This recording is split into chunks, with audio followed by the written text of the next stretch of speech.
Well, hi there, EU fans, and welcome to 10 years of decanonization. 10 years, man! 10! And I thought, you know what? Why not? It's been 10 years. I was just rewatching once again Chris Nelson's excellent series that he did with Dylan on the Fandom from 2014 to, I believe the date was 2022. It's an excellent series. If you haven't seen it, go out and see it. It's really good.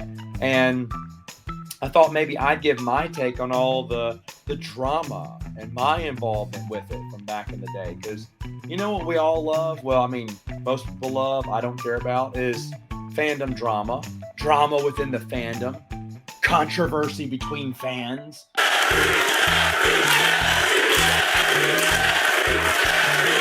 You know, that's real exciting. Yeah. Usually, if I make one video about it, that'll be it. You know, really don't like to address it. I'll address it if I have to. I've addressed some things in the past, some I haven't. I thought Chris and Dylan were very respectful. They didn't use names. I'm going to use names. You know why? People like it when I'm salty. And I also don't think these people care anymore. But more importantly, you folks love drama. You love it. You can't get enough of it. We've had 10 years of it. And these are the ones that are the biggest ones, I guess. So I whipped up a clickbait thumbnail, and maybe later on I'll ask you to smash the like button and subscribe to my Patreon. I need to get a Patreon. So, yeah, why not? 10 years of drama. Here we go. Yes! The first one I ever remembered having drama-wise, a guy called Deid. I remember the first time I heard from this guy, it was out of the blue one time. I'd never heard of him before, but he really desperately needed to get a hold of me. And his idea was he and I were leaders of the EU. And as leaders, I was, whoa, who are you? Who is your daddy and what does he do? I have no idea who this guy is. And why am I a leader? Did I miss the vote? I don't know. I would have voted for someone else. But he's talking about doing this EU convention. Now, give it that was a nice idea. And at the time I said, no, I think we should just do fan, get-togethers at the big conventions. That'd be great. Just team up with some of the fan clubs and whatnot and do some stuff that way. Like I had done at Dragon Con probably the year before. But no, he wanted to create his own one. And about, I think it took me maybe a minute and a half to realize the guy was insane, like crazy. And I was like, this guy is just nuts. And then he showed me he directed me to his YouTube channel, which is, I tried to find it so I could play a clip from it, but I can't find it anymore. But he had a video of his grandmother, his parents, his friends, his family, maybe some poor co-workers he coaxed into doing it. But they made this video about how great he is, how he's the future, how he's a thinker, how he's a doer, how he's a faithful, who is so-and-so? Well, he's this, he's that. And it's like, oh my gosh, this is bad. This is really bad. The hammer is my penis.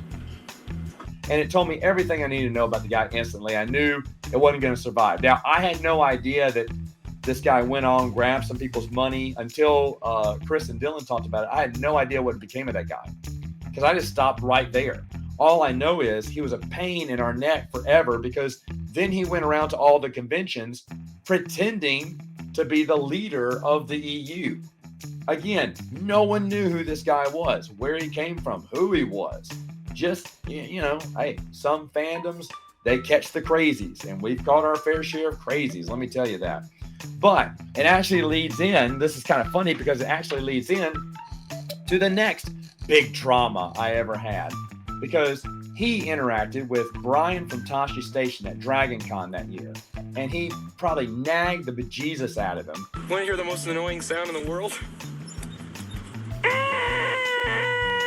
And then Brian went off on a tear about how EU fans are terrible and all they want is this, and they're annoying, they're awful, they're impatient and pertinent. And I was like, no, that's this one stupid guy. He doesn't know anything. He's not with us. But no, over and over again, kept harping how bad the Lovers of the Expanded Universe were. He doesn't support him anymore, and blah, blah, blah, blah, blah. And everyone was coming to me, Matt, what are we going to do about it? This guy's really angry and whatnot. So I did a video where I rebutted a bunch of his words with an article I found about how the EU fandom is wonderful. And, of course, the big reveal was he had actually written that article years ago. And I was just trying to remind him kindly that, hey, man, don't judge one person and make it like the whole group. You know that's not the case. You wrote this article about the EU fandom. That is still true. That is still who we are. Now, instead of being like, oh yeah, Matt, you know what? I kind of maybe overreacted there. You got a point there. But instead it's like, this guy's threatening me. What? Wait, what? Threatening you? How am I threatening you? And I remember he was telling people that he's coming to Dragon Con. He's going to beat me up. What? First off, I had no plans to attend Dragon Con that year or any year afterwards. And why would I just go to beat someone up? What? Who thinks like that? It was so odd and off the wall. And then this guy kept going on and on about how I'm making death threats against him. I made one video. Someone told this Brian guy where I lived, and it was all in his feed. And someone says, we need to go down there and teach him a lesson. And then I made one of my favorite videos I've ever made. One of my favorite videos. When I got that, and there was a lot worse. There's a lot worse on the threats there. But I started posting the threats in my video, and then I started talking about, and I held on that, we need to go down there and teach him a lesson. I was like, yes, you should. But before you teach me a lesson, I invited them to come eat jambalaya at my mom's house because my mom makes the best jambalaya. Then for dessert, we go to my sister's restaurant because she has the best chocolate chip cookies and a pretty good, what are they called? Cream puff. Those are really good, or eclairs, whatever they want, my treat.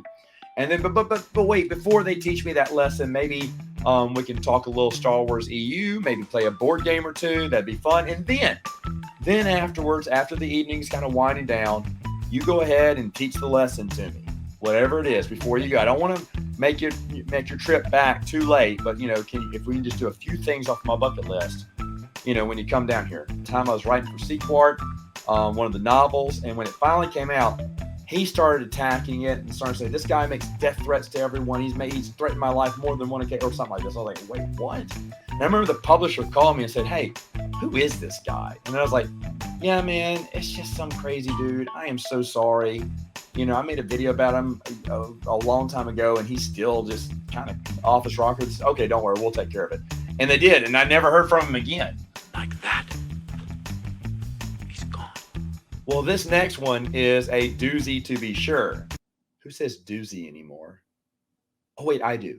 Believe it or not, this guy reached out to me. I didn't really know who he was. I'd seen him in a few of my chats before, and he goes, hey, you need to reach out to this guy and who's a Star Wars fan, just started his channel, and he's a fan of yours. I think y'all would hit it off right. I said, okay. So I checked out his channel. He had like 100 subs or whatever. When I reached out to him, he said, would you like to be on my channel? I said, yeah, absolutely. I'd do that. I was his first guest, and it was the first time that I met Ryan Kennel. Way back in the day when his channel first got started. He seemed like a nice guy. I wrote back to the person, and I said, hey, you're right. Just did a stream with Ryan. He seems like a cool guy. He's like, oh, awesome. I'm glad you two could hit it off. And this guy's name was B-Level Star Wars. Oh, yeah, we're going there. B-Level had introduced me to Ryan, and I thought, okay, this is great. And then later on, his feelings toward the Phantom Menace just changed overnight, or what I felt was overnight. I don't know. I don't have social media, so I don't know how it went. And all of a sudden, he and his group of maybe 6 angry people were all about getting the Phantom Menace out of the EU fandom because they don't belong here. It doesn't matter what you think. Well, Matt, you tell them that they don't belong here. I'm not the owner of the EU fandom. I mean, I don't know what you want me to do. And I've said this before, and I've said it several times on the channel just so they would maybe get the hint. I remember there's one guy, and well, all of them, kind of have this. They have some weird political beliefs. Weird. And I was thinking, okay, guys, well, you know how anyone can be accepted to the fandom. Like, yes, everyone's welcome. Yeah. And to be honest, I've always said this. I don't care what race, religion, sex, political belief, whatever, where you live, what you do, what high school you went to, what your favorite color is. It doesn't matter. If we're talking about the expanded universe, we can just talk about the expanded universe. I'm friends with people with several different beliefs that differ from me, but we can still be friends. We can have a civil conversation. We can talk about the EU. Shoot, I used to say that to Darts Novia all the time in live streams. I said, sir, you know what? We couldn't be farther apart in other ideas, but we both have a love for the EU, and I feel like we could sit down, have a cup of coffee, have a lunch, and just have fun like friends. And he agreed. Come to the coast, we get together, have a few laughs. Obviously, he didn't agree if I was a Fandom minister, because then he does have a problem with people. But I mean, and the thing is, I didn't see what the big deal was. You don't have to agree with the Fandom menace. I wouldn't say we should follow them. We should support them. I was saying, hey, if they want to like what they like, that's fine. I don't care. It's not for me to say. And on one live stream, because I would not take the knee, Kneel before Saul. the 6 people caused a ruckus, and then came forth one of the greatest creations YouTube has ever seen, and that is the fall of Matt Wilkins video. Oh, good gravy. If you have not seen this video, the first time I saw the video, I did what everyone should do. I liked and I shared it with all my friends, and I said, hey guys, please be sure to give it a like, because I thought it was just hilarious up and down. One of my favorite emails, I remember at the time I emailed Ryan, Chris, Brian, Dylan, I can't remember who else. I emailed it a certain section of friends. I forgot to do blind copies of the email, so I accidentally gave everyone each other's email address. I apologize afterwards. But I was just laughing so hard, I had to send this out to everyone I knew. And I can't remember who responded back, but it was the best response there to say, wow, Matt, this is the biggest self-owned video I've ever seen. You won the argument and you weren't even there. And it's funny because, yeah, they were trying to establish this, narrative, and the clips they were showing was bucking against the narrative. And it was a great way to recruit people to come to my channel. I got lots of people going, I came here, I saw the fall of Matt Wilkins video, and I was like, well, this guy's a jerk. And then I listened to it, I was like, wait, he's not anything like they said. Yeah, welcome to the channel, But of course, those guys were just a pain in the neck for a couple of years. You just ignore them. And I even said this in a video a long time ago, maybe a live Q&A. I said, here's what's going to happen. Exactly what happened. They're going to grow tired. They're going to announce that they won the battle because no one wants to talk to them. There was one time they had I remember they would challenge me to a debate.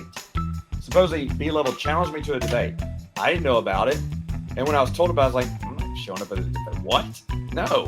Brian and I already had a stream plan. So Brian and I from Twin Sons Foundation, we did our stream, and then he's accusing me, he has run away. I have won. I beat you. Sure. Yeah. More power to you. But anyway, this went on for several months until they got tired. They started infighting. Now they don't talk to each other at all. I think only one of them is still doing videos. The rest are just kind of out there in no man's land, and it's basically done. And the only other one I could think of, if I've forgotten another controversy I was a part of, I just don't remember. But this one is, of course, the last one that was a few years ago was, or even last year, was with Wikipedia, and about the 12 other followers who thought Supernatural Encounters wasn't official. Oh, please. So the story goes that, the gist of it, what I understood was that they were saying it wasn't ever official, wasn't ever approved by Lucasfilm. Joe's full of bull, and whatnot. Joe decided to release the actual email correspondence of Lucasfilm authorizing him to do so. And then, just as I knew what happened, I said I was against him releasing the email. So you don't have to do that. Just ignore the children. Please ignore the children. But, Joe wanted to show he had the receipts, and he did. He had the official correspondence with Lucasfilm. How do you like them apples? And instantly they move the goalposts and they go, oh, well, today you don't have permission. What? And then I like how Joe has official emails. Like, he has correspondence with Lucasfilm. He's on a first name basis with some of these people. And yet their information was someone tweeted, because they don't know anyone. They tweeted someone who's not involved with the decision making. And they tweeted the 2 worst people. It's just fantastic. It gets better and better. Pablo Hidalgo says it's not official. Pablo Hidalgo, really? How reliable has he been over the past 10 years? Please, give me those other examples. Everyone, even these people know that he has been gaslighting the fandom for a decade or more. He is not honest at all. He's one of the biggest liars. But because now he says something that fits our narrative, we're going to parade it around like it's the truth. Or they text Matt Martin, who had no idea about the decision. He wasn't even involved in this decision. He wasn't even reached out to. And he says the same thing. Oh, 2 tweets. Ooh. Was it official correspondence with Lucasfilm? No, it was me randomly tweeting. Maybe I should randomly tweet. Let's see. I know a janitor who cleans up Lucasfilm on the weekends. Maybe I text him. And by the way, the janitor's done more than the story group has. I'm a good janitor. I'm the one that cleans the glasses for you. No. Tweet the janitor. He goes, yes, Matt, it's still official. And guess what? It's still official today. And Lucasfilm has authorized Joe to do a Supernatural Encounters too. Ooh, ooh. Now I have a tweet. Just like Abel G. Pena did with Skywalkers. That's another thing. How come the children at Wikipedia didn't throw a fit about Skywalkers or the Heart of the Jedi? Did Ken C. Flint seek permission from, where's his receipts? Where's all the anger for that? You wouldn't like me when I'm angry. Or even some of the smaller short stories that came out, Charlene Newcomb, Rich Hanley, and stuff like that. Where did they get permission to finish theirs? Where's all the anger for them? It's not there, and I'll tell you why. Because fans were happy about Supernatural Encounters. They were so excited about this. There was much celebration to be had. And when there's celebration to be had, that's when they have to attack it. Think about it. Matt Martin, back when 108 came out, every EU fan was celebrating. They were congratulating Matthew Rosenberg, one of the writers on the comic book, about it. Chris was involved with this thread. And suddenly, even though he wasn't part of the thread, Matt Martin comes in and quickly douses water on the excitement by saying, well, it was a bestseller, but not because EU fans bought it. Yeah, it was a bestseller because we promoted it a lot and it had alternate covers, which always makes things sell better. We're like, what are you doing? You guys didn't promote it.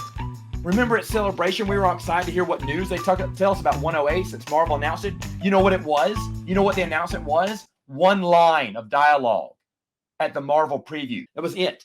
It wasn't ever online. In fact, Marvel even stated, they said it was hard to get this approved by Star Wars, and they told us, okay, you can do it, but we're not going to promote it.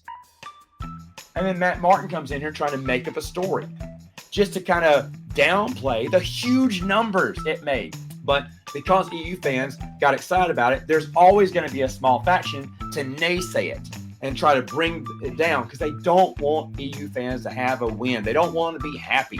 So that's why you never, when Lightsaber came out, where was the outrage, right? This was never approved. How do we know it was even Tom Beach? You didn't hear that, right? Because it was there, we were excited, and then it left. Supernatural was there for a long time. Joe's built up a great relationship with fans. People have been doing book studies on this. It's been excellent the whole way through. And that's when they said, oh, wait, EU fans are happy about it? Then we got a dog on it. And that's exactly what Wikipedia and all the little children were thinking about there. In fact, not too long ago, I think like last month or early this month, I had someone try to comment on the video I did like 2 years ago and trying to say, it was never officially recognized by Lucasfilm. Dude, you showed up to a party that was 2 years too late. Joe showed the receipts. You cried, moved the goalpost. Yeah, I'm an alligator. That's all I need. That's it. Remote control. I mean, an angel from heaven could come down and say, yes, the Lord told me that Joe has the authority to do this. You'd be like, Angel, do you work at Lucasfilm? So keep your little tweets to people who aren't involved in the decision-making at Lucasfilm. I'll keep with the people who are on official first terms and good terms with Lucasfilm. Now, folks, I know I'm not on Facebook. I'm not on Discord. I'm not on X. I'm not on Instagram. I'm on all these social media platforms where the real arguments lie. I bet I've missed a plethora of them, but I'm just talking about the big ones that I was involved with. So what should you do today? What should you do? You know what I call today? I don't know if you call it Death Star Day, Decanonization Day. I call it my little girl's birthday because my first twins were born on this day. I have a reason to celebrate April 25th, and I celebrate it every year. And I'm happy that I don't even think about the EU being decanonized. I don't even think that that's a day. It's not a sad day for me. It's not a day in memory and everything. I'm not saying you can't have those days. I'm just saying this is a day where I celebrate, I party, and I have fun with my family. And you should do the same. Have fun with it. Talk about what you love about the EU. Read a book. Talk about it with fans. I wouldn't make the decanonization that big of a deal, to be honest with you. You know, everyone loves fan drama and we'll always have fan. This is 10 years of fan drama, really a high level overview of fan drama, but we're going to have 10 years of more stuff. You know, it's just going to be just as stupid as what was before. So what should you do when fan trouble arises? Well, I mean, it's like a car wreck, I guess. Everyone has to pay attention to it when it happens. But you know what? It's better just to move along your merry way and have fun. Anyway, folks, have a happy April 25th. In the comments below, if you want to wish my girls a happy birthday, go ahead. I know they get a kick out of it. See you later.